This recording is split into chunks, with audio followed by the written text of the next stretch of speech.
So, what keeps a teacher going when the pay is low, the resources are scarce, and the whole system just feels stacked against them?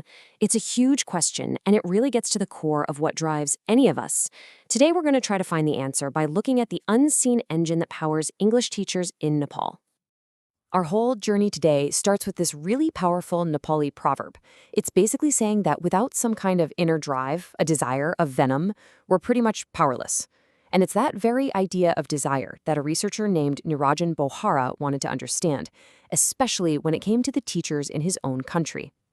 So, where does it come from, this essential venom, this desire to push forward? And maybe even more importantly, how on earth do you keep it alive when you're facing incredible odds?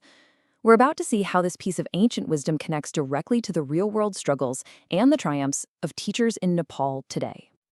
Now, you might think this whole inquiry was born in some sterile academic lab, but you'd be wrong.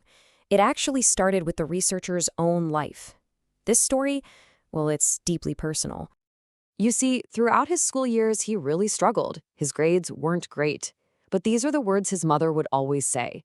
It was never about demanding perfection. It was just this gentle encouragement that became this incredible source of motivation for him, a little spark that just kept pushing him to move forward. So first, he had his own challenges in school, and then he became a new teacher himself and got hit with all of it, the low salary, the immense pressure, the lack of respect. All of that personal struggle fueled this deep, burning curiosity. He just had to find out what really keeps an educator going in an environment like this. Okay, so to really understand what motivates a teacher in Nepal, we first have to get a handle on the very subject they're teaching, English. Because in Nepal, English isn't just a language. It has this incredibly complex and often conflicted history.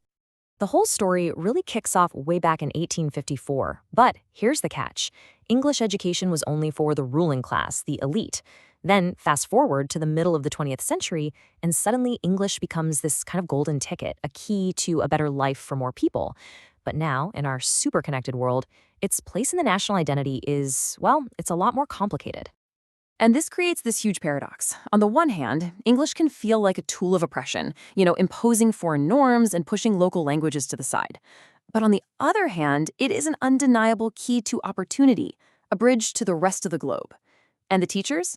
They are right in the middle of that tension every single day. So, with that really complex backdrop, how do we even start to figure out what's driving these teachers? Well, that's where we can turn to a really powerful psychological framework. It helps us decode the forces that are pushing them from the inside and pulling them from the outside. The lens we're going to use for this is called self-determination theory. And honestly, it's a pretty simple but profound idea. It says our motivation really comes from two main places. You've got intrinsic motivation, that's the fire inside, doing something just because you love it. And then you have extrinsic motivation, that's the reward outside, doing something for the pay, the status, or the praise. And you can see the difference so clearly here. That intrinsic push is all about the passion for teaching, right? The joy you get from seeing a student succeed.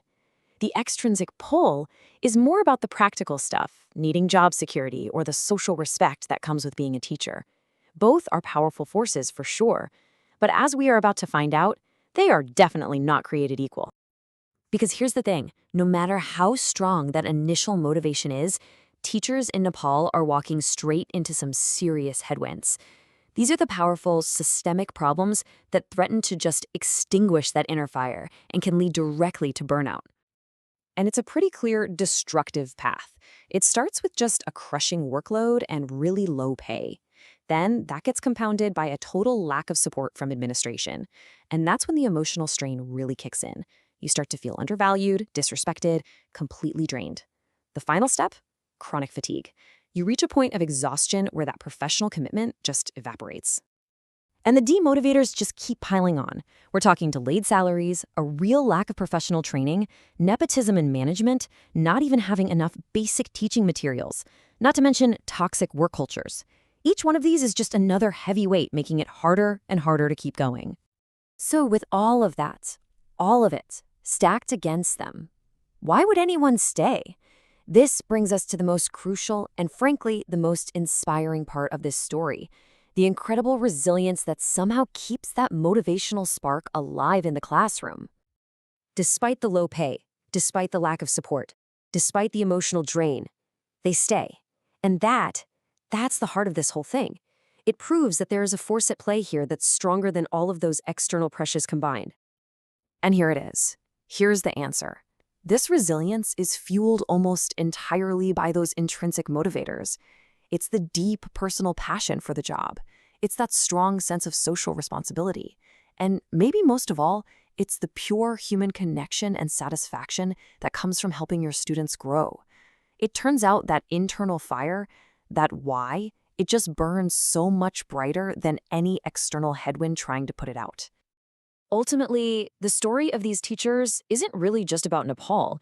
It's a window into the unseen forces that drive dedicated people everywhere, the people who are literally shaping our future. So the real question isn't just what drives them, it's what drives us. And when you're facing your own headwinds, which fire will you choose to feed?